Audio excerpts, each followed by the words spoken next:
I don't get it. I have no idea exactly how this will be when this gets out of the edit, because goddammit if the recording is the goddamn nightmare.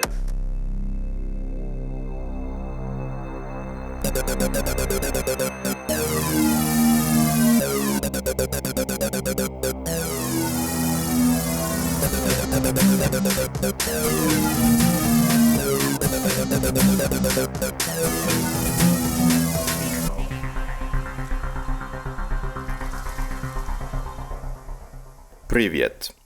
The perspective that you get here regarding films may be fairly unique. It most definitely will hold true tonight because, well, Finland and Russia have some history, and once again, we'll look at the Russian film in the podcast. And of course, here in the background somewhere there is Henrik, I think.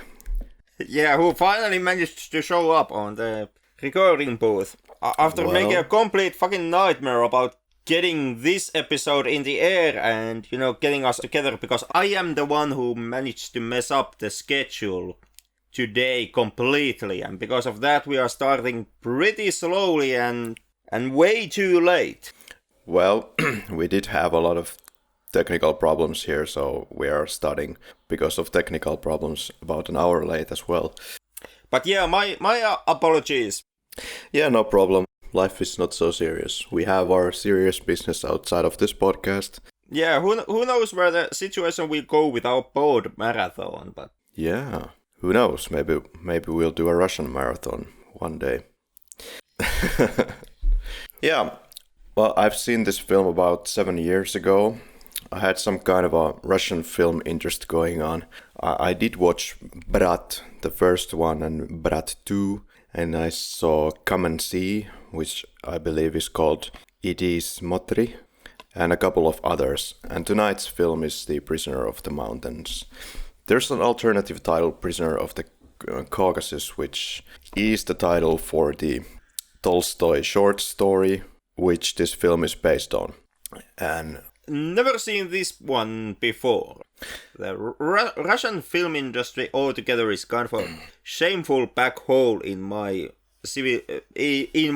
movie civilization. So I take it you are not familiar with Sergei Bodrov Jr.'s directing works altogether? Unfortunately not. I haven't even seen Mongol, which is supposed to be, I guess, his most well-known film worldwide, and I've missed even that one because I'm a kind of a pathetic film buff on that regard. So it's an anti-war film where two Russian soldiers get captured in the mountains by an Islamic father who wants to trade them for his son, and the film was nominated for an Academy Award. Sergei Bodrov Jr. did win the Russian Nika Award, which is the same as the Oscars, basically, in Russia. Well, let's talk about Sergei Bodrov Jr. Was born 1971 and is the son, as mentioned, of director Sergei Bodrov, who is directing this film. And after this film, Sergei Bodrov Jr. did the aforementioned Brat 1 and Brat 2. And the Brat films made him really well known and loved in Russia. He studied architecture, right? Venice architecture. And he also managed to direct one film by himself. It's called Sisters or Siostry. And in 2000, Mr. Bodrov played a leading role in a second Oscar-nominated film. It was called East West, in which the French director... I have no idea how to pronounce this, Regis Wagner. The director told the story of Russian exiles who returned to the Soviet Union after Second World War. And they will face the Stalin's persecution.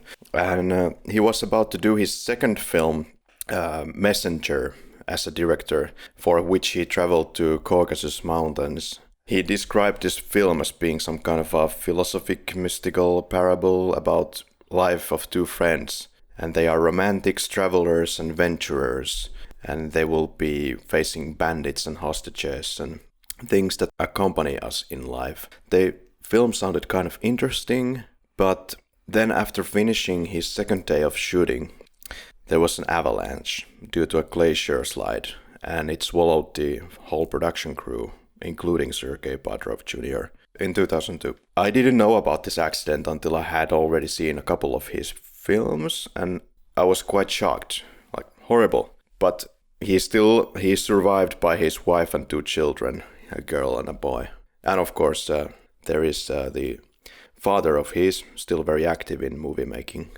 Nobody was found, and there were some people who left the set earlier than a couple of other people, and I'm not sure if they survived, but they were really excited to go spend the weekend and take the weekend off from filming, and they left. I don't know who survived or didn't, but Sergei Bodrov Jr. and most of his film crew was completely swallowed by the avalanche and died. Then we have Oleg Menshikov playing Sasha Kostelin.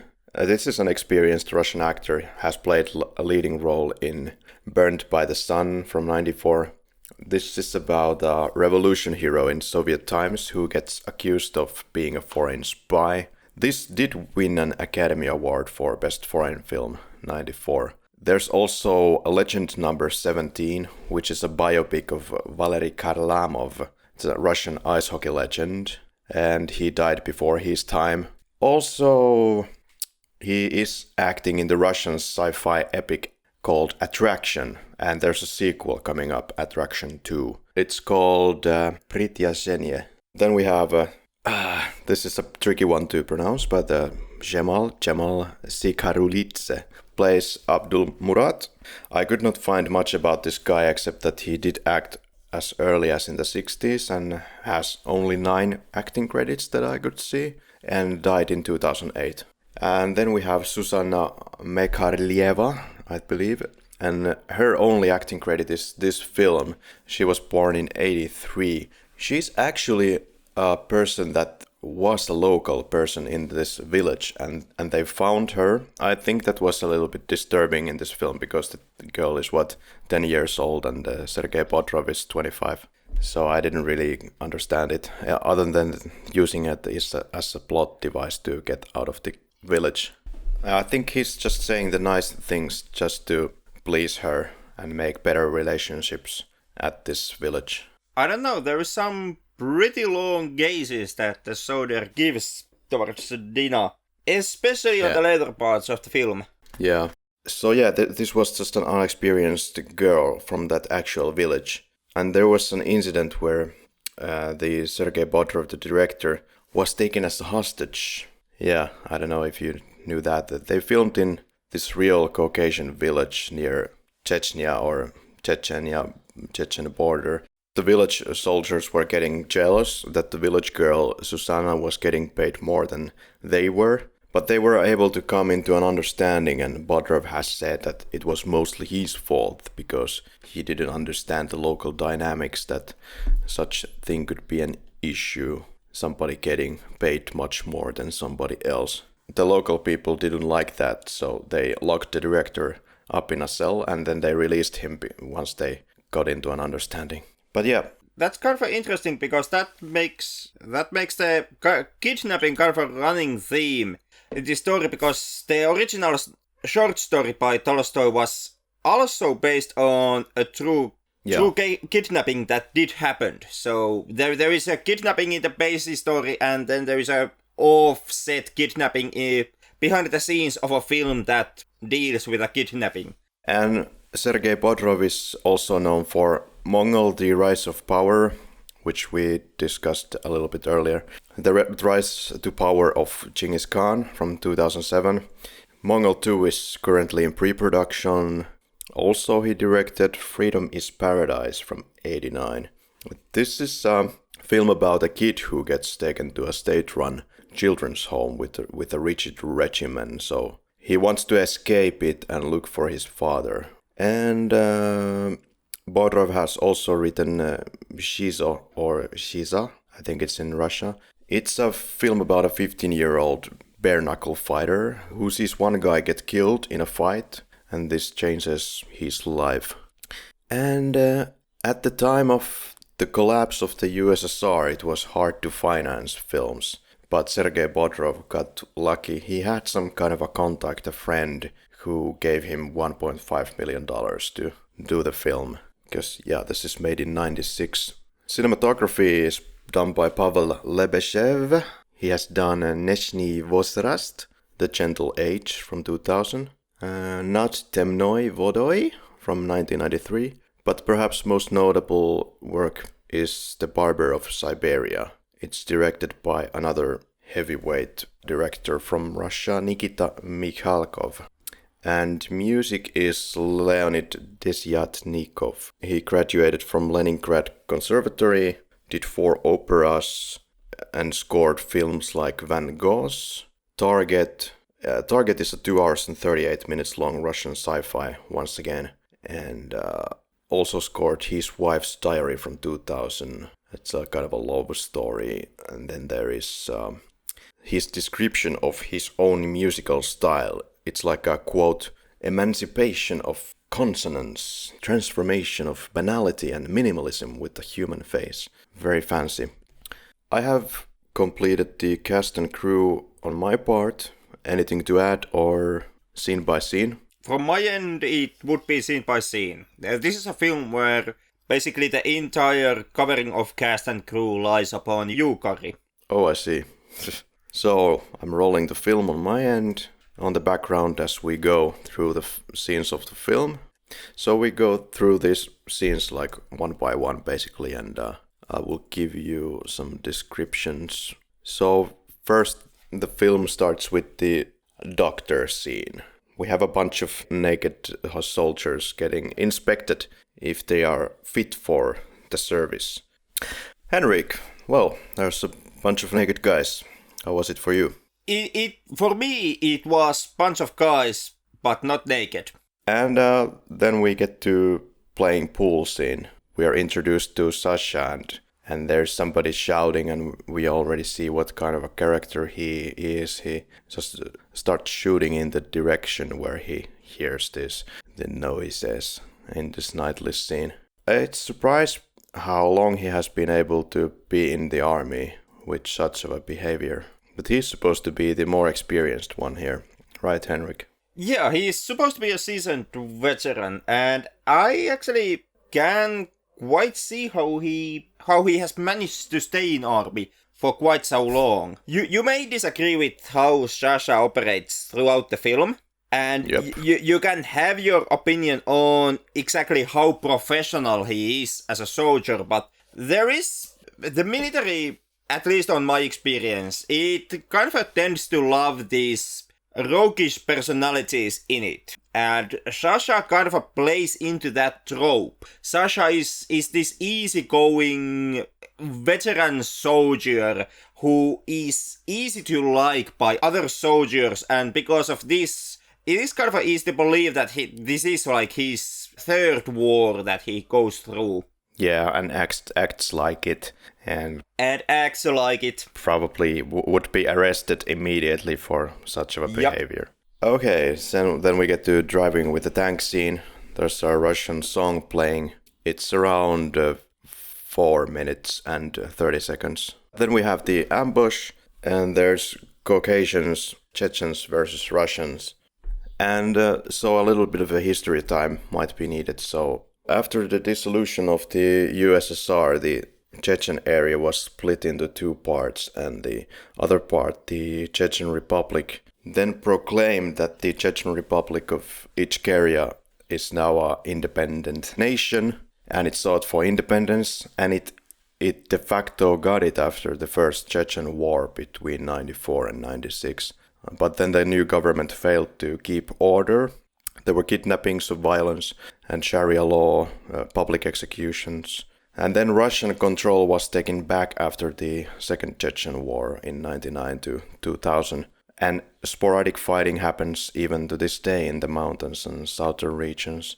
This film is filmed in what I suppose was the more safe region to do the film in the nearby Republic of Dagestan. It's east from Chechnya.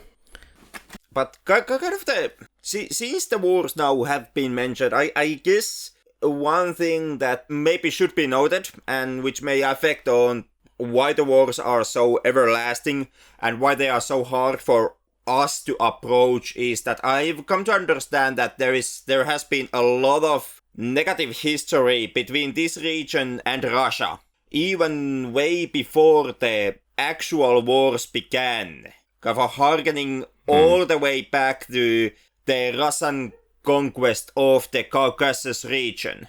And it all kind of boils down to that Caucasus is a very beautiful region. It has some minerals that are interesting for Russia, so the only reason why they would be so interested about the region, well, apart from, I guess, like some kind of a pride, is the natural resources and tourism.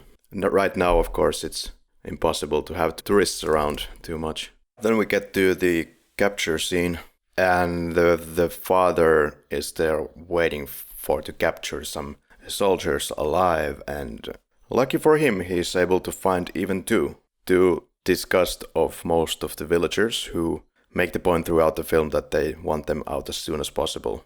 And it's the introduction of Susanna, or Dina, the character that she plays here after that one. But I was kind of happy with the performance of Susanna in this film. It is surprisingly good. Like, it's a really good performance. Once again, someone who essentially is a child actor, and child actors typically are a mixed bag. Like, they can be extremely good or they can be horribly bad. Yeah.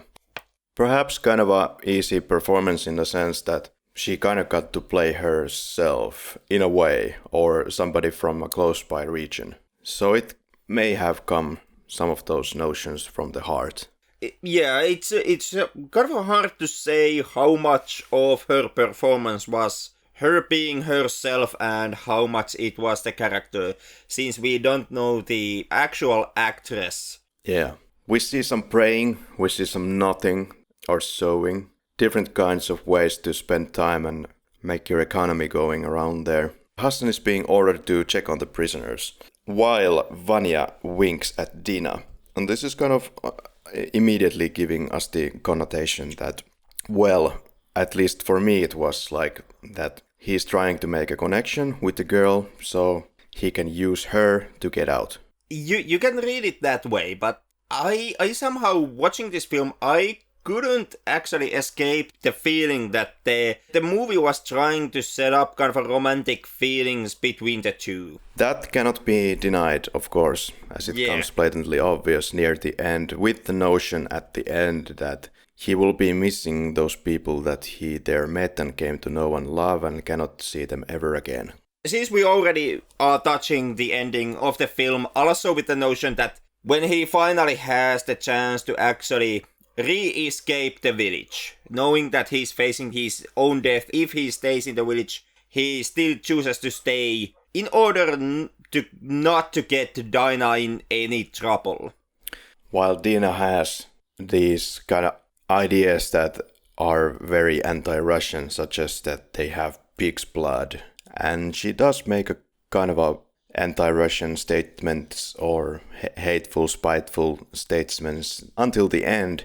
But at the end, she doesn't even really believe in what she's saying and then just lets it go. And we'll see what happens then. But now the soldiers are in the barn.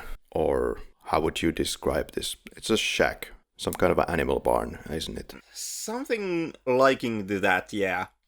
And Sasha doesn't want to help Vanya to clean his face. I believe it's the first case of scorn between these characters. Yeah, the on and off hostilities that happen between the two soldiers. Yeah, this very selfish soldier, Sasha, who does turn around nearer the end and they become pretty good buddies. But Sasha always maintains this very soldier-like attitude and is ready to kill Hassan in the end, even after all the friendly handshaking that they've been doing. Altogether, from these two soldiers, Sasha is the one who actually does all the killing on their part. Yeah, that's true.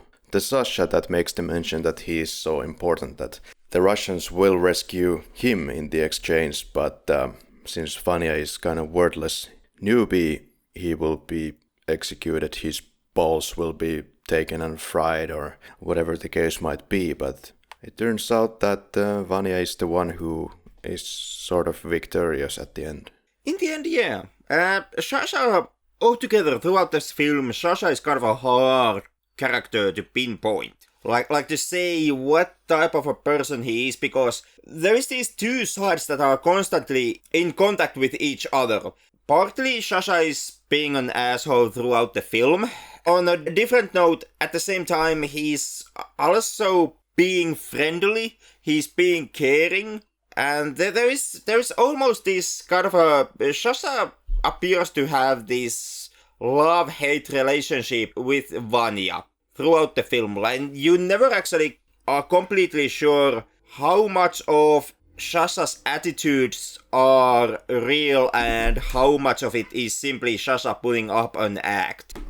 Yeah, it's kind of an act at some places, and sometimes he's truly pissed off. And yeah, I really don't like people like Sasha, I have to say. But who does? Like, keeping this act and having some certain principles that make you run over nice people. I on the other hand, I kind of grew to like Sasha as the film went on. I was very against the character of Sasha in the beginning of the film, but as the film proceeded and as we got more and more of the character, once the character's edges kind of started to soften and he started to become more caring and taking more notice in Vanya, I kind of I myself also started to soften up to the character. Yeah, you still kind of have to, because at the end it's Vanya who puts Sasha in harm's way, and eventually Vanya gets Sasha basically killed because of the misfire, and he takes it pretty in a cool way. Altogether, Sasha takes the entire war and their situation altogether quite cool-headedly.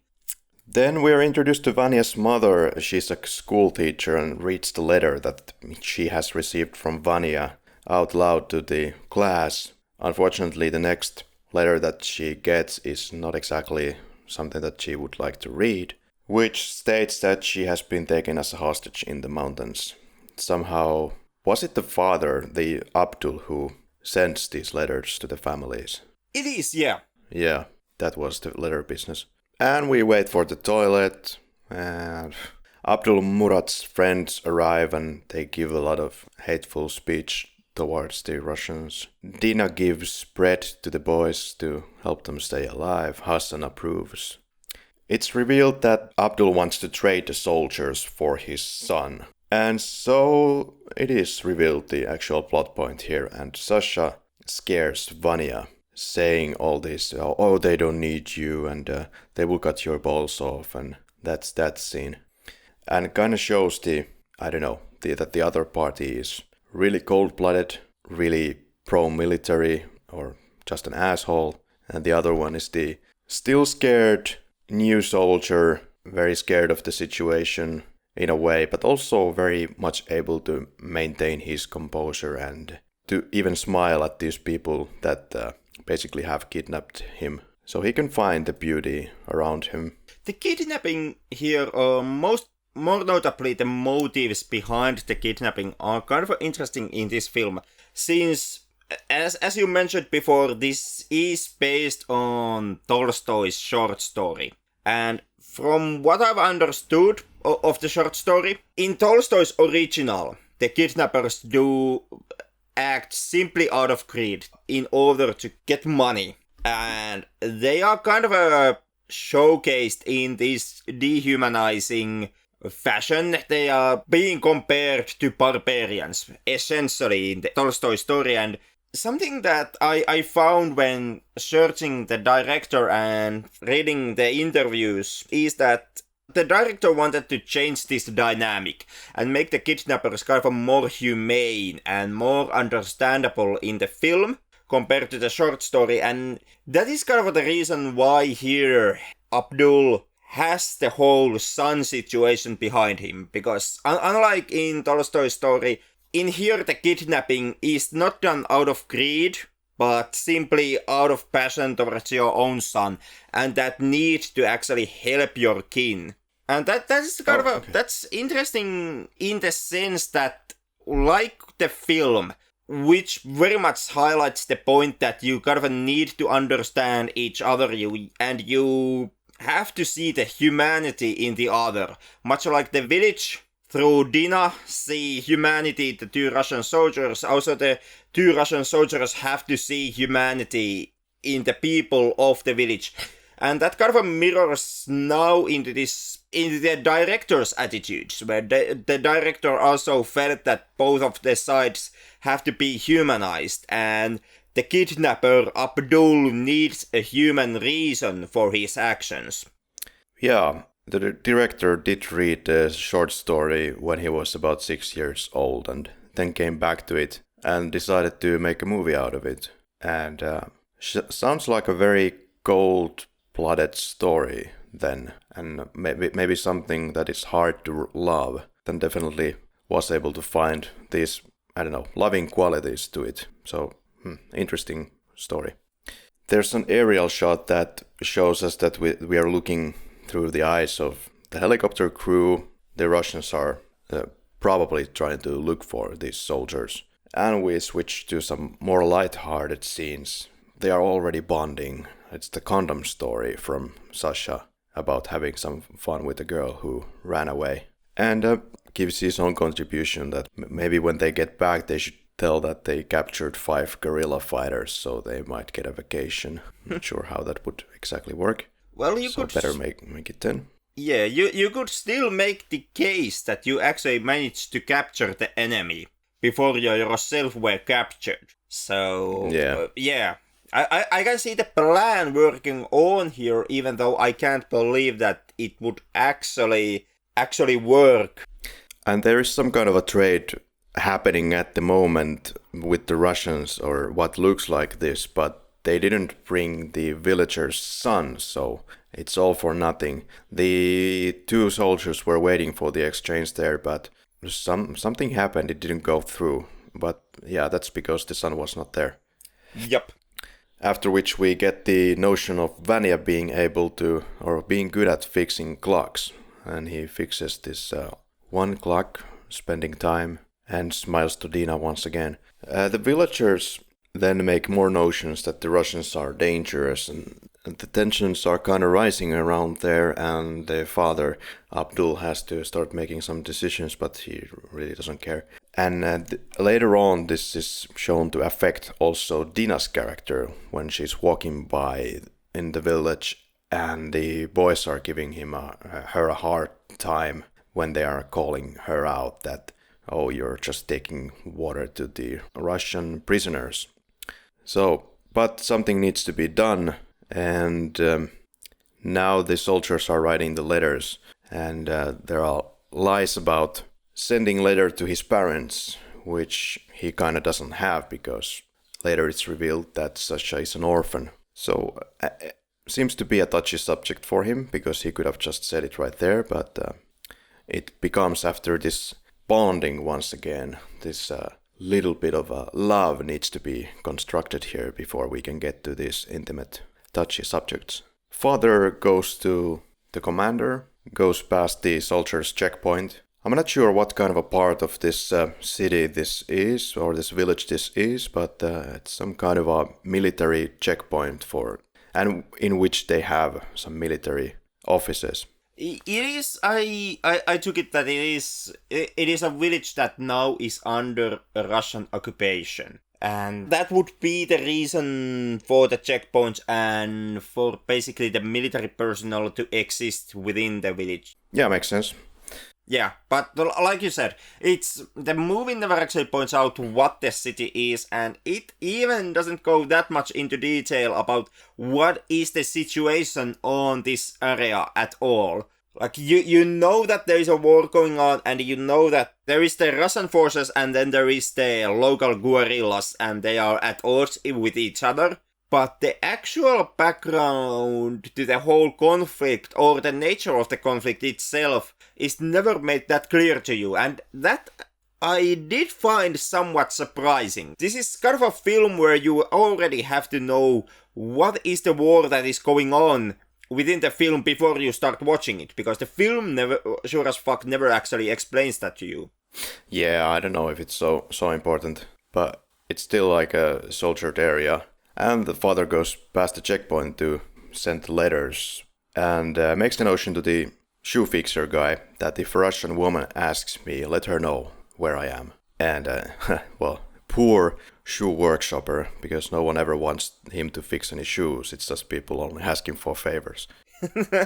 That much is true. It must be one of the lowest paying jobs in the whole city. Seeing exactly how hard also coming by the money is even for the guy who sells vodka. Yeah, imagine, destroying a family business because you set up a checkpoint somewhere and like 80% of people cannot enter anymore. These are... Yeah, but again, that is what typically happens in occupation areas. Yeah, indeed. More often than not. Indeed. Not to point fingers to any countries at this point. Oh, no. A silver necklace and 2 Russian slaves.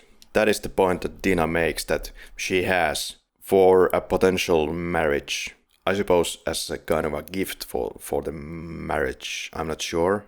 Yeah, the dowry, basically. And Dina wants to marry very hard, but there is nobody suitable for her. And local boys just make fun of her. At this point, Dina is still acting as if the Russian slaves are nothing more than just mere objects to her, which they very well might be, but as the story goes on, less and less so. Hassan has no tongue, was cut off, but still has the balls to joke whether his balls were also cut off. I don't know. Or then he has extremely dark humor. Yeah. You never know, because Hassan's balls are never shown. That was one of the more interesting moments of the film. In a way that he's able to laugh to this joke. And I'm glad he did. I mean, it shows that he has the ability to laugh at himself and still to, consider people as separate units, not just members of a particular country. It's also surprisingly critical notion towards Russia, since the place where Hassan's tongue was cut out, apparently even without any good reason, was a Russian prison. Yeah. And there's a guy who tries to shoot at... Okay, what the fuck, Craig? Okay, so Craig is backstabbing us once again. Come back.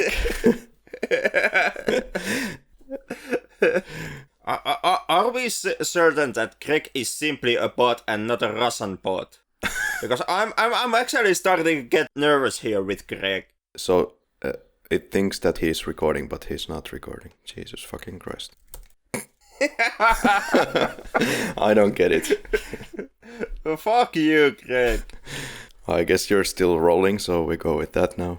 I guess we have to. I have no idea exactly how bad this episode will be when this gets out of the edit. Because goddammit, if the recording isn't a goddamn nightmare. So some guy tries to shoot at them, and I'm not sure who this guy is, but it's not Abdul as far as my eyes can see. But they later make the notion that 2 of his sons died in the war, and the 3rd works for Russian police, and it has to be Abdul, because Abdul then comes to kill his own son later on. But definitely doesn't look like Abdul to me. But if I remember correctly, it's not Abdul who comes to murder his son at the end. But it is. Is it? Yeah, kills his own son, who switched sides and started to work as a Russian policeman. Because I could actually almost make a bet that it was someone else. No, the father comes there, and he buys the gun from the shop and then goes to kill his own son. Just so that, I don't know, to avenge, I don't know what the fuck was going on there actually. Because after he shoots his own son, or if What the fuck is actually happening there? Now, because the scenario makes more sense if the father who shoots his son is anyone else except Abdul. But that's how the police greets him, that, hey, father. That it does. But once again... well, let's go to the scene then. We are jumping to the end. Well, let's clear this up. Okay. So we hit about 1 hour and 24 minutes. Yeah, 1 hour 26 or something, where the mayhem starts. God damn, this is slow. And it would appear that it is, once again, it's the goddamn bandit. Oh, so it is. I have completely... Yeah, you can't forget that hat. Yeah, so yeah, this is the same guy that was shooting. Now it all makes sense. Of course. Yeah. Of course. So this bandit is just there to... to kill his own son. But... Because his son is a goddamn turncoat who joined the police. But then there's another guy that we have never met. He runs away, and apparently this is Abdul's son. That was my take also. The escaping dude who gets shot in the back by the guards is Abdul's son. Yeah, because they give this special close-up for him that spends a little bit time to look at his face. Well, it doesn't do anything to us. We just know that it's somehow supposed to be important. And turns out that now the trading of the peoples is pointless because the target is dead. Yep. Yeah, so that's clear now. Jesus. But we switch back to a silver... Mom gets a letter that his son has been captured, and in the letter asks to tell no one about the letter, after which we just might enter the film's best quote, which is so out of the blue once again, where Vanya says, "My mom will get a letter, and what then?" And Sasha responds, "Then you will get a screwdriver up your ass." Sasha wants to come back and kill all the villagers when they get released. Because you have to, because it's war. However, Vanya has completely different ideology here. Vanya doesn't want to kill them. He has already made connections with these people. So, yeah, once again, showing the difference between the characters. Followed by Danny gets shit-talked, which we discussed. Kids giving Danny crap for saying that for delivering water to the Russians. Followed by Sasha gets frustrated in the chains, once again. Vanya only wants to go to the window, and finally Vanya challenges him. Like, why are you such a psycho? It's my birthday today. Oh, makes perfect sense. It kind of does, and I am happy that the film actually brings this point up, since kind of how I read the scene was that it's not so much of Sasha simply being asshole as the tensions finally boiling up with Sasha and that close proximity to Vanya.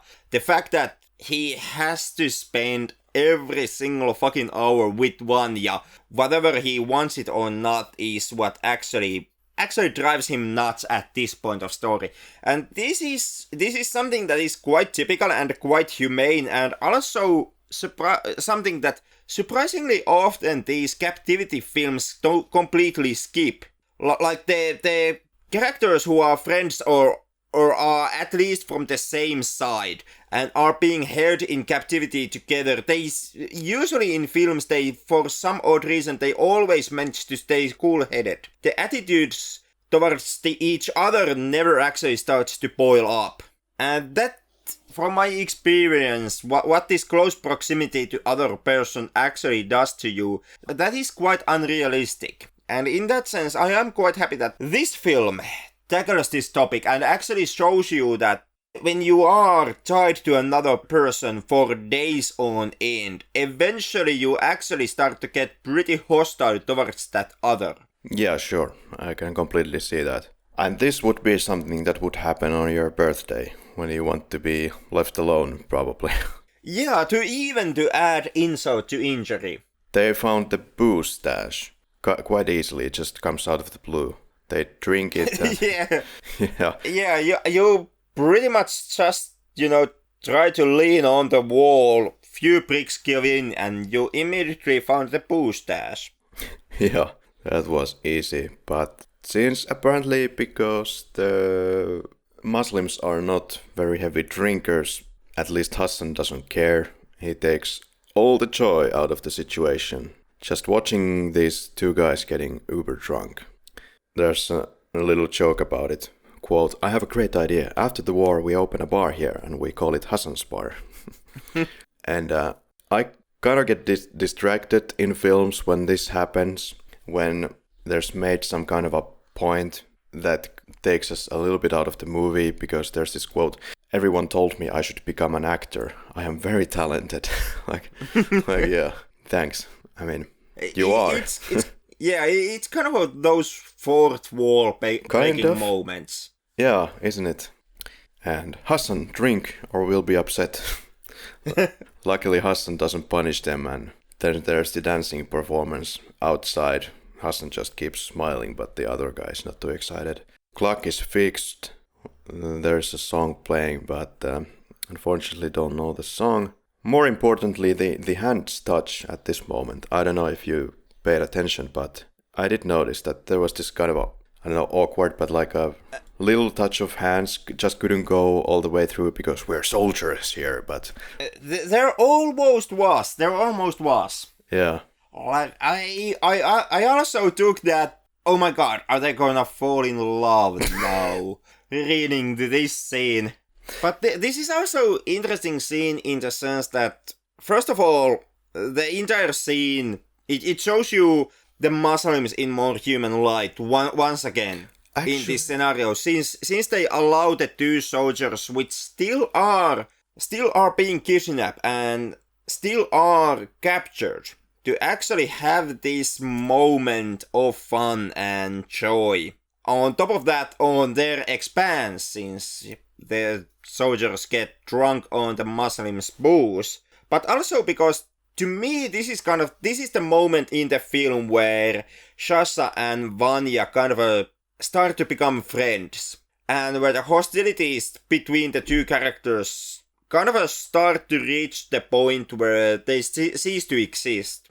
It's a good point that you make. There was Stories on Human Rights from 2008, a drama film directed by several directors, a kind of a collaboration, and one of those directors was Sergei Bodrov. And from all these kind of things, I've gotten the idea that Sergei Bodrov is very liberal and kind of that he wants to depict different sides in a neutral light in his films and projects, and does it here too. And yeah, and that also is my reading based on this film alone, because this seems to be very balanced and very nuanced in the way how it wants to present the both sides of this conflict. Yeah, Sasha tries to start a fight, I suppose out of boredom, sheer boredom, outside. And Hassan just is looking like, what are these guys doing? Almost Sasha is breaking the leg of Vanya, or what seems like that. Almost. It's once again, picking a fight with Vanya is a weird scene in the film, even though it does set up the notion of yell louder, which eventually does pay off later in the film. The way I reacted to this scene first was that I expected that it would go like this, that they are pretending to have a fight and then Hassan would intervene and they would do something to Hassan and run away. But that never happened. I also suspected that would have been where the scene was going on. Yeah. But yeah, like you mentioned, it never happened. Sasha pays no attention to their fight. And that... I don't really know if they even had a plan at this point. One of the more memorable scenes is the next one, when Vanya tells that mom is probably on the way. He keeps saying that about 5 times in this film, of course to keep the spirits up and keep the believing alive. But he then tells the story about the well, when he was a kid and fell into a well and all that, and this kind of bonding happens, and Sasha reveals that he was an orphan and he actually sent a letter to a cook, whoever that was, some hot girl who died 15 years ago, so very useful indeed. And some artistic cinematography, like the light is switched on when we start, and the light goes in and out all the time, and there's a little close-up of the light bulb and all that. I kind of like that. And the wooden bird is given to Dina, and now the father, Abdul, finds that wooden bird and asks from his daughter, is living with me so hard, which was an interesting notion. So the hate is so deep that the father kind of turns it into a rebellion, I believe, that the bird is there. But eventually it just leaves it be. Which, once again, it is a small scene, but it's extremely poignant scene in that sense that it, like you said, it does highlight exactly how deep the hatred between the two factions is in this conflict. Yeah, followed by the scene where the mom tries to get to his son. Kind of the absurdity of war is at best during this scene.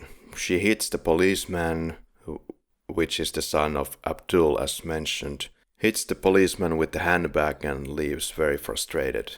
And mom then goes to look for Abdul Murad, the father, and asks from the shoe fixer once again for help.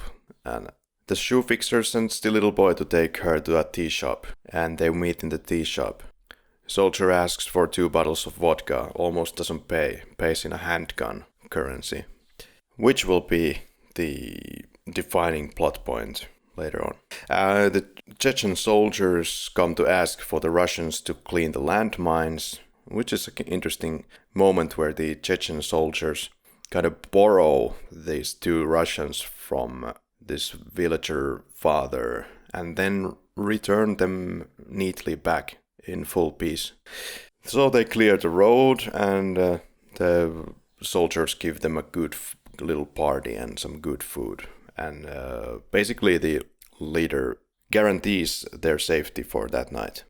Which leads us to the weirdest scene in this film, or more like, why was it kept there? And there could be several theories, but the fighting ring scene. And there's an invitation to a fighting ring, and I do not know why it's kept there. It doesn't give me anything we don't already know, like that Vanya is young and afraid of facing brutal situations, or why Vanya was invited there in the first place. I'm not really sure. Is it just something fun to have at the party when you're not supposed to get hurt? I guess that was the narrative point to it, or what they were trying to do plot-wise. Technically, basically, this scene now is payoff for that scene previously, where Sasha was trying to pick up a fight with Vanya. Because this is now the moment where the line given earlier in that scene, yell louder, kind of comes into play. Did he say that when they tried to fight? He does say it when he kicks Vanya in the leg, almost breaking it. Okay, yeah. That is, he gives it quickly. He simply just say that, next time yell louder or something like that. Completely offhanded remark that comes out of the blue and really makes no sense in that moment. And he says it again just as they are entering the ring, or the area where the ring is based. And in the end, in the scene, that is precisely what Vanya ends up doing, and it actually ends up saving him from having to go through with the fight. So basically, it's in narrative technical terms, it is the setup, reminder, and payoff. Kind of. And once again, this film is filled with moments where you just need to notice something really quickly, and it will be used as an essential point later on. Kind of, and at the same time, it's kind of a weird why that was in the film. Like, why was it set up, or why was it set up in the first place? Why did the director feel that this one line is so important that you really want to have it in your film, especially as an extra important moment, since there is this setup, reminder, payoff structure built around that line? Hard to say, but can be seen as part of Vanya's growing up, in a sense, to be a soldier. Now he's taking the hint or the advice from Sasha and using that little shout during the match. Maybe now to that kind you of, mentioned, in that sense, it does make sense. Yeah, kind of overcoming fear. Yeah, and continuing with that theme, Vanya picking up something from Sasha, it also kind of if you take that reading, it kind of gives you this feeling that there is a point in the type of soldier that Sasha is. Like, as a soldier, like mentioned before, Sasha is not an A-grade soldier. He's too easygoing. He's too not caring. He's too rule-breaking in the way how he acts, in the way how he presents himself.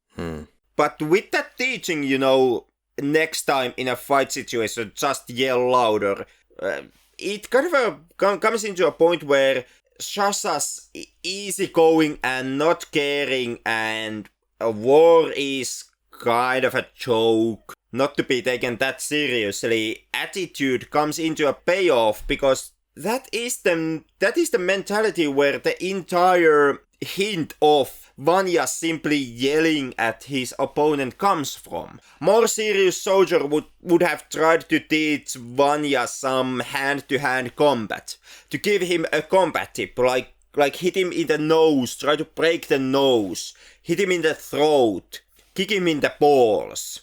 That would have been more serious tip from a more serious soldier, but Sasha's tip is simply yell louder. And that is the tip that eventually actually works in the situation. Yeah, saves himself from trouble for sure.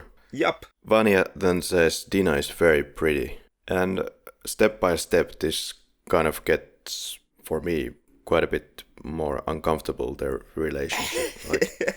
Like in a sense, I understand that the guy is trying to get out of there, but there's obviously other things going on. They have some affection towards one another. And even closer to the end makes the notion that I would marry you. And we're still talking about, sure, Muslim traditions, but it's a Russian guy saying that to a Muslim girl who is 13. And why the fuck do we have this age difference stuff so much in this podcast? And the soldier Vanya is 25. Yup. And traditions be traditions, but I came to this film as a Western viewer. Like, I watched this through Western lens. Yeah, so should Vanya. Yeah, and through that lens, the age difference between these two characters, like you mentioned, it is extremely problematic and uncomfortable. And I found it uncomfortable when I was watching this film. To me, it was of the most uncomfortable and most problematic element of the entire film. I didn't remember this from this film, but now revisiting it for this show, like, yeah, there it is, and manages to rise as the interesting discussion point that it is. So either just making good relations for the sake of making good relations and trying to escape, or whatever the case might be, but yeah, there is some more to it. Dancing in the barn in the chains is the next scene where Sasha has found a key of sorts and then just suddenly shows it. Okay, I have a key. Wake me up in 1 hour, or whatever the case is. And there is the answer to all their questions, how to get out of there. Abdul and their mom meet, and Abdul tells that they can meet later when everything is ready, whatever that means. And Abdul's son and her are kind of both teachers. Abdul says this doesn't make any difference. And can she trust her? There's no choice but to wait and see. Believable facial expressions. I like the performances all around. They are quite good, even though they are kind of they are, in many ways, they are not that expressing, like they are kind of holding back their expressions throughout this film. I guess the Russian thing. I would kind of say also a Finnish thing. Mm-hmm. But when you contrast this film to, for example, an American film of the similar type, you easily can see that the American version would have way more expressions in their actors' faces, and Also the musical design of the film would be much stronger and would try to play with your emotions much more. Yeah, good point. Now this hench guy comes to kill the son. Yeah, his own son. And Sasha reveals he has a son in Chita, and he's not doing well. So in case anything goes wrong, he is giving Vanya this information so that the help for his son can continue, and the commander will give him the address. Of course, when they try to escape, Hassan immediately comes to ruin the day, and Hassan is dropped down by Sasha with very visible cables attached to Hassan when he falls. But it's almost like Hassan is simply floating to the background on this moment. Like the effect of falling is quite bad. Yeah, well, it's okay. It will do the job if you consider it a Matrix type of slow-mo. But you're not supposed to take it as a Matrix that type of situation. This ain't Matrix. Oh, come on, we can put some Matrix into any film. Sasha kills the shepherd for one bullet and a gun, which is then wasted immediately by Vanya, who fires it by accident like the good soldier he is. With the notion, remind me to never run away with you.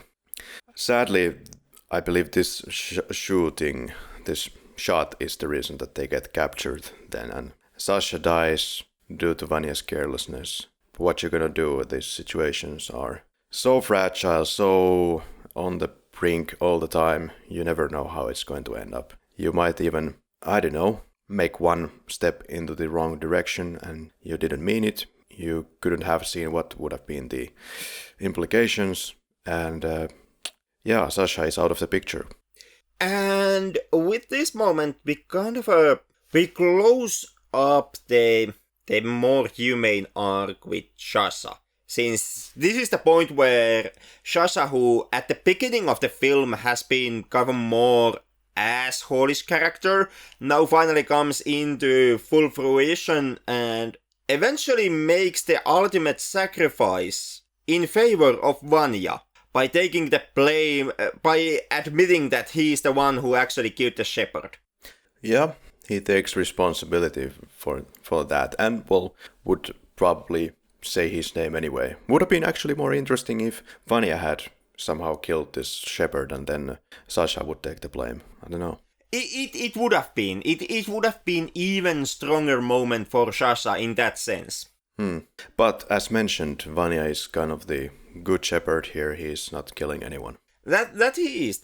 He is a good shepherd but a bad soldier, essentially. Nevertheless, gets out of the village later on. But here Sasha whistles himself to the sundown and doesn't really seem to have a problem with that. He knew that this would most likely end up badly. You have to consider all the possible outcomes. And Vanya is returned to the village. They talk about rain. There was no rain. There's not going to be rain. But then there is the quote, I would marry you. Ew. Jesus. Yeah. The child marriage raises its head once again. Like that is the aspect of the film that simply gets more uncomfortable as the film goes on. Yeah, it really doesn't make sense to me. I'm just going to pretend that this was Vanya's master plan to get himself out of the shackles. Which he doesn't use in the end. Or yeah, he does get out of the shackles, but he doesn't leave the village. Yeah, sits there. It doesn't take long, like less than a minute when Abdul is there, ready to capture him once again. And there's the funeral of, I believe, Hassan, or is it the shepherd? Could be both of them. Sasha's throat is slit. Goodbye. Once again, a scene that is done surprisingly quickly and with surprisingly little attempts to raise your emotions as an audience member. It's a scene that plays out in just a few seconds and with zero fanfare. If you would once again take the contrast in how this most likely would have been done in American film, it's come almost like a non-scene in that sense. Like, no remarkable close-ups on Sasha's face, no famous last words, no background music. It's just a few simple cuts in a scene that lasts like 10 seconds and then it's over. Well, that's kind of the point, I feel, that it's made to be kind of a everyday situation, which happens a lot during the conflicts,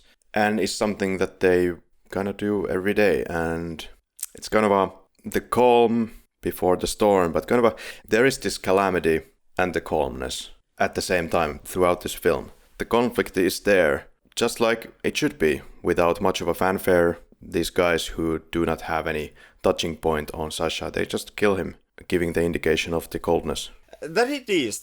And I'm not saying it's a bad thing how film handles this. I'm simply surprised how kind of restricted the film is. And in a way I even applaud that. The courage to be kind of this, to be casual. This simplistic, to be this casual, like you said. About, in the end, killing one of your two major characters in the film. Yeah. To me, it does show courage from the director's end. To be so casual and not to succumb into easy tactics of raising the audience's emotions. Yeah. When it comes to Sasha's ghost, I like the concept. Maybe he appears a little bit too suddenly after getting killed. Like it's literally in the next scene. It's not a problem, but perhaps I could have tried to keep a little bit more air between the actual Sasha and Sasha's ghost in between. But Sasha's ghost is there and he says, "You can come with me," and Vanya says, "No thanks." Holding on to hope. Even now, the dude with his huge clock, and Vanya just makes the comment that regarding fixing the clock, "I don't have the time." So like, yeah, it kind of works in English. It does. It got chuckle out of me. Yeah. And altogether, since we are talking about jokes in this film, I did find the humor in the film surprisingly effective. Seeing how the grim the actual situation that plays out is, and seeing how little in the end there actually is humor and jokes. But the few they have, I would say they work magnificently. So this is the bandit comes through the checkpoint to see his son, and buys the gun left by the soldier previously. Somehow got the info that there is a gun there to be bought, and then shoots his own son. With the great quote preceding it, like, "You call this war? Attack, retreat, make peace, make war. No army can take this." Abdul's son also dies when running away, and Dina makes in the next scene the notion that his brother is dead, and therefore Vanya has one day to live. Taking us to the final moments, father is now in the village, pissed off after getting the information. Dina is nice enough to give a beautiful burial to Vanya, but Vanya is not too excited about that. Mom is shocked about the situation, understands the consequences here now that the Abdul's son has been killed. Dina throws the key after all, after coming into different thoughts about the situation. Abdul comes in. Vanya doesn't want to run because they'll never forgive Dina for helping him. Which is actually a good point. But, you could at least save your own ass. Is taking him to be shot, but then shoots into the air and walks away. Ghost of Sasha tells him to turn around to see that he is still alive, and father is gone. Russian helicopters arrive to retaliate the village, I suppose. To retaliate the village. And kind of a pretty darkly tying the film to the historical events of, once again, the Russian conquest of the Caucasus, where the similar type of situation played originally with Samuel Gottlieb Gemelin, if I pronounce the name right. And to me kind of brings up this notion how this situation of violence provided by one side leads into a retaliation and eventually capturing of the said area. Yeah, and kind of is very timely, like the story was in Tolstoy's time, depicting the events that he I don't know if it was happening to Tolstoy himself, but definitely was based on a true story. And it's very timely now as well, since the conflict seems to be going on even today. Unfortunately, yep. Yeah. This region, or like as we have noted, and as we have noticed in this podcast several times before, like, Christians and Muslims don't seem to be able to coexist in most situations. It seems like the situation in the former Yugoslavia area, and now talking of Caucasus region, the same problems, albeit all of them have extremely complex backgrounds. Yeah, it's like we already mentioned in the Pretty Village, Pretty Flame episode. These are conflicts that I don't know if you ever can actually fully understand them, and even can you ever actually see them resolved in any way. Because it appears that there is so much old grudges and so much old hate running in the background that these conflicts simply, or at least to me, it appears like they are almost today stemming from that old hatred. And if that is the case, then I somehow can't simply see that the conflicts will ever end if that original point of hatred can't be resolved in some way. And I'm out of ideas on how you actually would resolve it. This kind of came to my mind when I was reading about Genghis Khan. And the guy has been like dead since, what, the 1260s or 1270s? 1227 is when he died, and his crazy empire died with it. And still there are some strong feelings about Genghis Khan's reign in different countries around the world. And a lot of this still carries on to conflicts of today, I believe. Like it's all this baggage from like fucking 800 years ago. And we're still kind of trying to have some kind of a tactics of separation due to those events that took place to which we have no touching point whatsoever, personally. But so it is, and so it goes. Yeah, we are supposed to learn from our past, but looking at all of this, it kind of starts to look like that we are so caught up in the past that we no longer know how to live in the present, if that makes any sense. Very deep, Henrik. I don't know. I don't know about deep. It's grim, and it's hopeless. Yeah. It's a good way to end the scene by scene, and I suppose to move to quick categories unless you have something to say about Prisoner of the Mountains video games. Or toys, memorabilia. Yeah, some nice Prisoner of a Mountain push-up doll. I would like to have this wooden bird. Well, you could use that as a prop to sell. What else could you do? You could do some work. I don't know. I would like to have a Prisoner of a Mountain 2D side-scrolling arcade jumping game in the vein of Super Mario. I would like to have a Prisoner of the Mountains t-shirt that has this "then you will get a screwdriver up your ass" quote. Because this is actually a film you most definitely should capitalize on and made products out of. Well, Russian films have the trouble of getting financing, or did have trouble of getting financing and attention on international stage. After seeing what kind of money you can make with side products, a la Star Wars, they could have gone through that route. I don't see Star Wars or merchandising opportunities here with the Prisoner of the Mountain. What? This is not fit for kids. Yeah. I would say this is not fit for a toy line. But I don't know. I don't know. You could try that, because it would be so absurd that people would give it attention. Yeah, today's deeper than you indie game market. Maybe someone might even be able to craft something out of this. Oh, sure. Because in many ways, this is a film that kind of would deserve to be remembered. Yeah, what better way to bring it to new generation than to keep it alive in the way of video games, just like something like from Russia with Love and what all these other. Yeah, I mean, the film itself, it lends itself extremely bad to a video game. Like making a video game about this film, Come on, I'm already. I don't know. Yeah. I would hate the idea.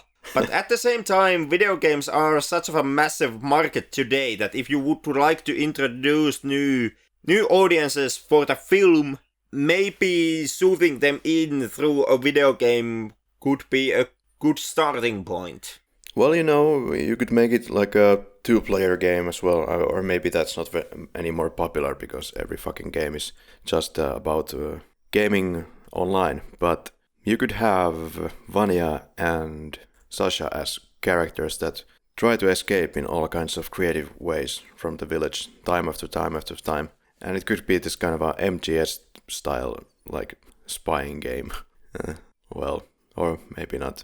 Favorite performance is a very tricky subject. Go ahead.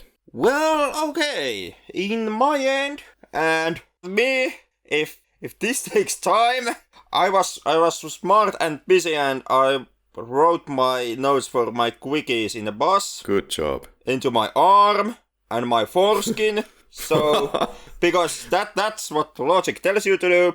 So, I tried to translate this fucking scribbling. But, yeah, performance-wise, goes to Oleg Menshikov for Sasha. Okay. Yeah, I suppose it does go to him. I mean, all credit to Sergei Bodrov for his performance as well. And he has been a huge icon in Russia. But it has more to do, I think, about his personality, how he portrays kind of his self and how it clicks with the youth of Russia. Or how he depicts being a member of being young. And somehow I think he plays that part very well, if that makes any sense. Basically, he's being a lot himself here, and it works. But as far as like performance, I think Oleg Menshikov is doing the heavy lifting. Noting how this is the only film where I've actually seen Sergei, and I haven't watched the brother films, I simply have to take your word for it. Yeah. But how about favorite scene? Henrik. It is here somewhere. What the fuck did I wrote that one? Well, fuck me. No, that was the best. Exemplifies. God damn, my arm is a fucking mess. You really did that, okay. I most definitely did it. I'm regretting it at this point, but what can I say? I was in a hurry and I was desperate. And when you're chewing on your summer cottage sausage during the midsummer, you are still reminded of the flick lap. You can't let it go, even then. yeah. That is the point when I finally get to read what was my favorite scene. For me, I didn't write anything down, but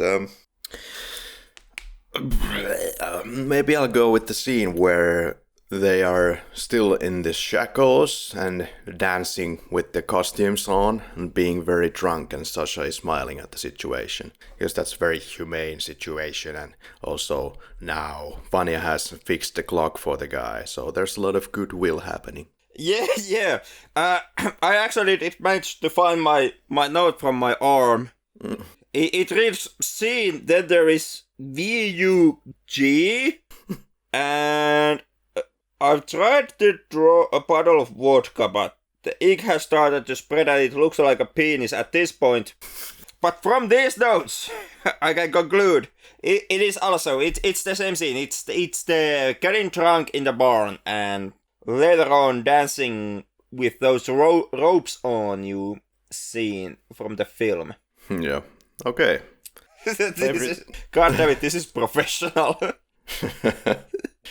Favorite quote. You can't fit it in your arm, right? I managed to fit it into my arm, but the handwriting is pretty awful.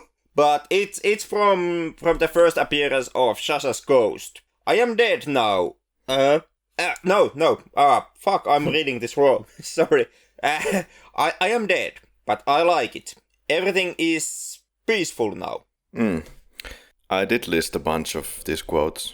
I would go with, you call this war, attack, retreat, make peace, make war. No army can take this. Coming from the general who never actually got named in the film. Yeah, the unnamed general. Favorite kill? That would be Sasha. Still I guess the most emotional kill in the film. Yeah, that guy was just pretty good-hearted fella, as far as I could see. In the end, yeah. There he floats to his death. For me, I would have to go with the same one. Just because. Floating death. Are you now mixing Sasha and Hassan? Oh, you didn't say Hassan. No, I tried to mention Sasha. Oh. Or something in that vein, because the goddamn name pronunciation is once again failing me. Oh, well, yeah. I go with Hassan and him flying to his death in this podcast. Random confusing question.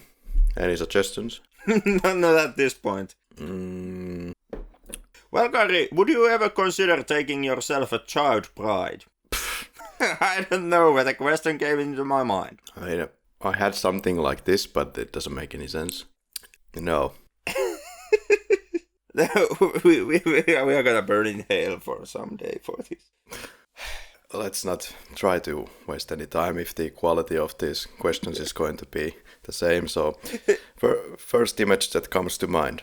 It is the very last shot when Vanya runs after the helicopters. Yeah, okay.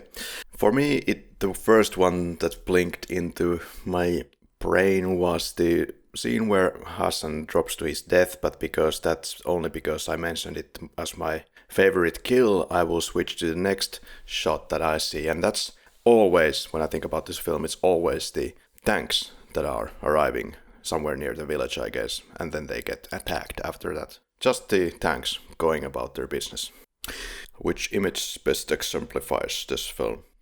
To me, it is the same scene that was my pick for the first image. Vanya running after the helicopters as they are heading towards the village. To me, it kind of boils down one of the core messages of the film, which is the seeing the humanity in your enemy, and how basically all the major authorial figures in the film precisely fail to do that, and that always leads up into just more heartache.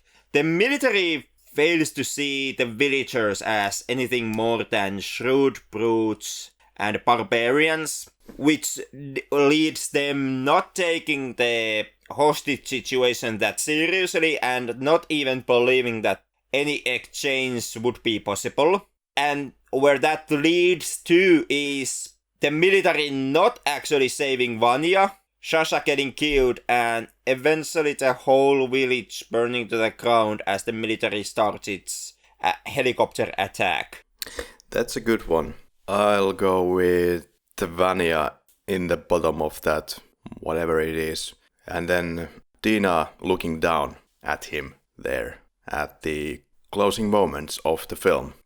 There's also this humanity, and there's also exemplified the situation that this guy is in for the most of the running time. 2 in 1. 3 adjectives to describe the film. Heartwarming, desperate, mountainous. So, in my end, the 3 adjectives would be light, because even though the subject matter was extremely hard, I kind of felt that the presentation was kind of light-hearted throughout most of the film. This wasn't a very heavy-handed film. It's a film where presentation is light, but the feelings are hard, if that makes sense. And sad, because in the end, it is extremely sad film. Both what happens and both in what it ends up saying. about human condition and our ability to actually make anything about these wars. And finally, stubborn, in more ways than one. Oh, right. Want to expand that stubbornness? Well, the characters are pretty stubborn throughout. The father, the military, the village, and, well, the film is stubborn in its presentation, even to a point that it stubbornly keeps up with that romance aspect between Dina and Vanya. What took you out? Nothing really. This isn't the strongest film I've seen while making this podcast, but also I didn't face a moment that would actually take me out of the picture. Yeah, well, if anything, I guess it could have also been tighter, but also benefits from the slow flow. It's about getting into vibes in the village, after all. What pulled you in? I guess that would be the getting drunk scene, and the moment when Sasha and Vanya finally close that friendly bond between the two, and that hostility towards Vanya from Sasha's end kind of comes to its conclusion and later on ceases to exist.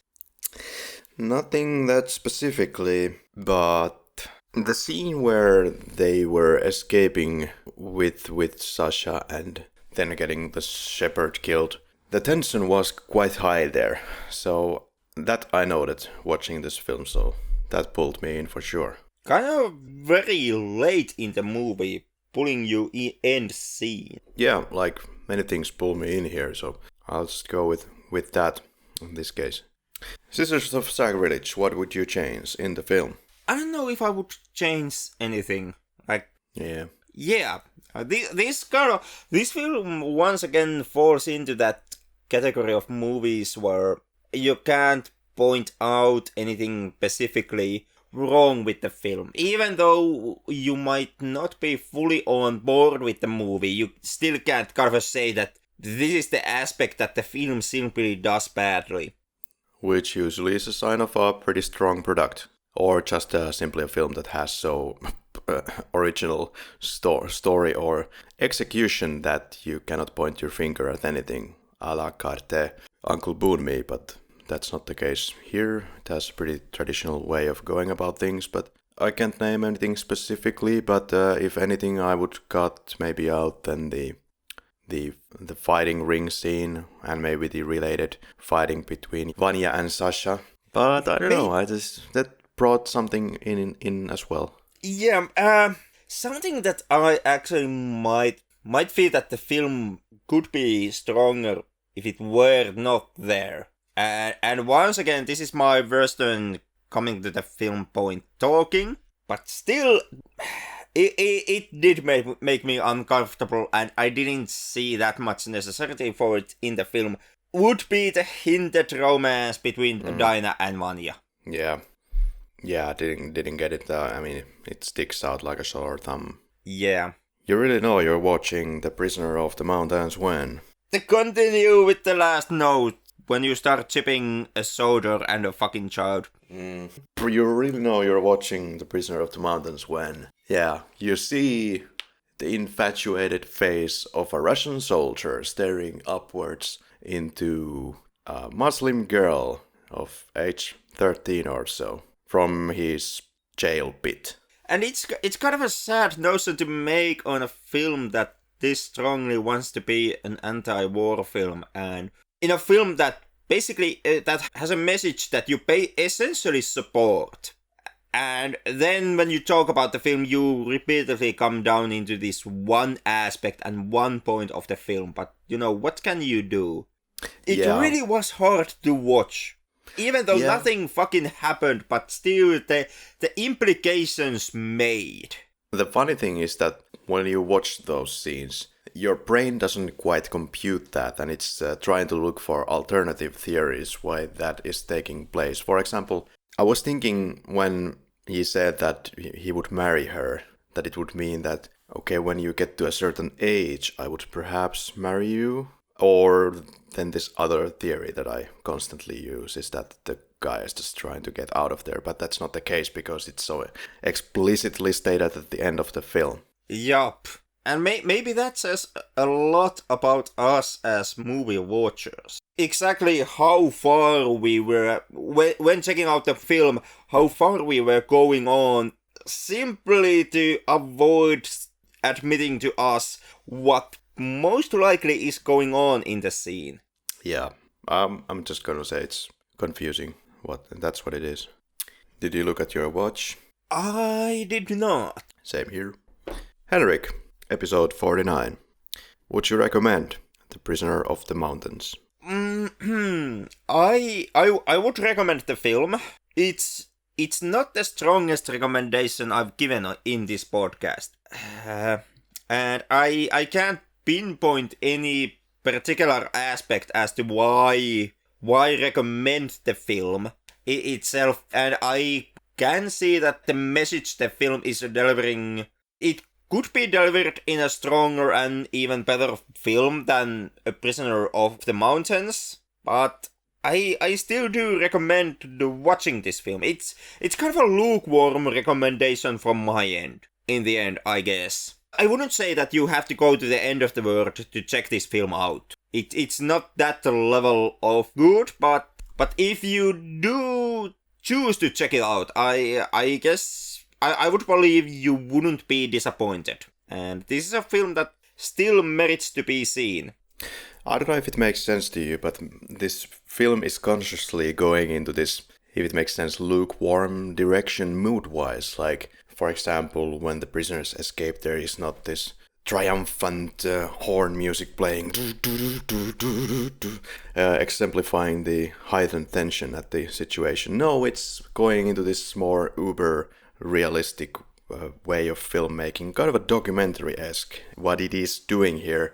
That being said, taken into account the location here in the Caucasus Mountains, I mean, the cinematography still could have been a hell of a lot better, and you could take the mountains into equation and use it to your advantage. But I don't see it utilized as much as you could have. And the location is very special here, and it makes a character of its own in the film. There aren't probably too many films that are filmed in such locations, so it's kind of like somebody said in the Roger Ebert interview, that it's kind of a privilege to be in this location with the film. I greatly enjoy that, but as like you, I feel that the film could have been a little bit, I don't know, tighter in places, and could have delivered higher emotions at points. Yeah, there's kind of a, I would almost say there is this kind of a restricted and even cold attitude towards filmmaking that I've seen previously in Russian films.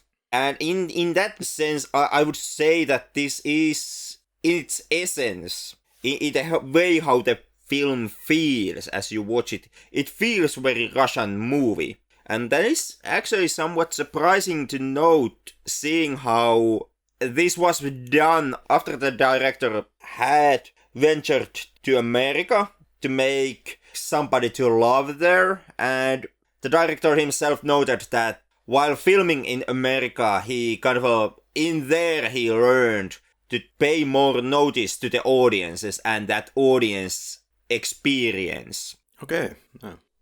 Yeah, maybe that is something that is visible in his Genghis Khan film, which I absolutely have to check at some point.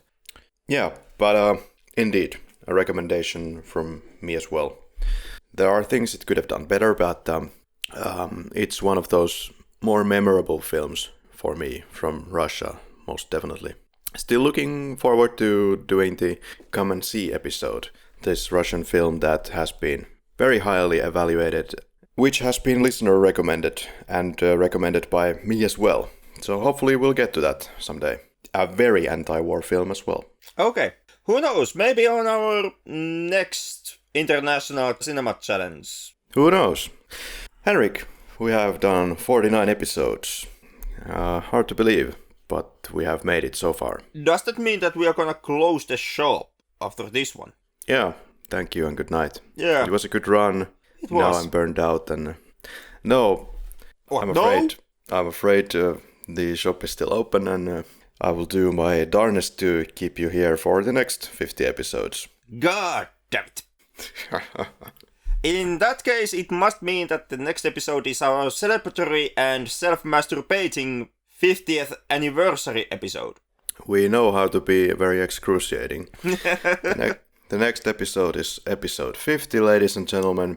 So it's time to take a little break of the as per usual and time to delve into you, dear listener, and a little bit of what we do and a little bit of how the experience has been and perhaps maybe even taking a self-reflection on ourselves, what we could do better here at the laboratory. So that will be the also ready-to-loved Finnish accent once again, and this time we ain't even touching any films. That it is, so it will be something special. We don't know exactly how it's going to turn out, but it's our first time trying something like this, so bear with us. I think it will be a lot of fun. We will have couple of games to kind of reminisce and turn the clock backwards and look at what we've done and see if we actually remember anything of it. So yeah. Who knows, maybe we even managed to make some deep insights about podcast making. Yeah, if you're into that sort of thing. Yeah.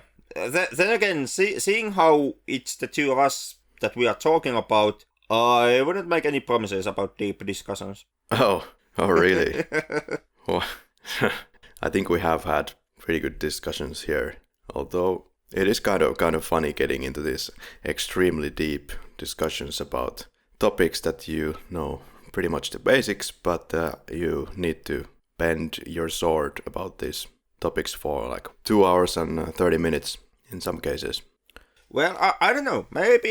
Maybe in a blessing to our listeners, the next episode will be the shortest episode in the podcast's history. I've gotten some feedback about the length of our show. I have also gotten some feedback about the length of our show, and there is also a lot of respect for the length of our show. Yep, that much is given. Yeah. Road has been long, but there's still many things to learn, most definitely. And a lot of things have already been learned, I feel. So that is one discussion point for that evening. But not for this evening. You can find us on Facebook, Twitter, Instagram, YouTube. And our next film is not gonna happen in the next episode. But for our listeners who are already thinking past our episode 50 masturbation, the episode 51 will be The Spy Who Loved Me. So we're going to go to James Bond once again with our friend from the UK, Tom Frankland. Waiting for that sweet Roger Moore action. And who wouldn't? Nobody does it better. The jury is still out on that one. I have nothing else to add. If you're ready, I will exit the premises. Let's do it as fast as possible at this point. So, до свидания. Goodbye. See ya.